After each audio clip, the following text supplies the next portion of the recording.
بسم اللہ الرحمن الرحیم۔ السلام علیکم۔ ایک نوجوان کو چوری کے جرم میں حضرت عمر رضی اللہ تعالی عنہ کی عدالت میں پیش کیا گیا۔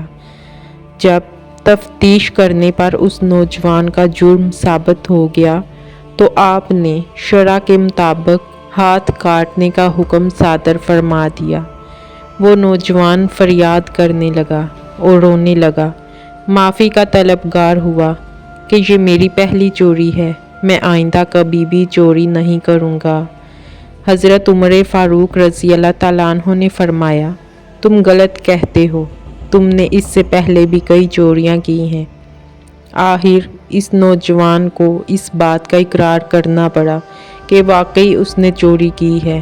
اب وہ بجائے معافی مانگنے کے اس بات پہ حیران تھا کہ آپ کو کیسے میری گزشتہ چوریوں کی خبر ہوئی۔ اس نے حیرانگی کے عالم میں پوچھا، اے امیر المومنین، میری گزشتہ کی ہوئی چوریوں کا علم میرے اور اللہ تعالیٰ کے سوا کسی کو معلوم نہیں، آپ کو اس بات کی اطلاع کس طرح ہوئی؟ حضرت عمر نے فرمایا، اللہ تعالیٰ کسی کو بھی اس وقت تک ذلیل و خوار نہیں کرتے جب تک کہ وہ برائی کی حد سے آگے نہ بڑھ جائے۔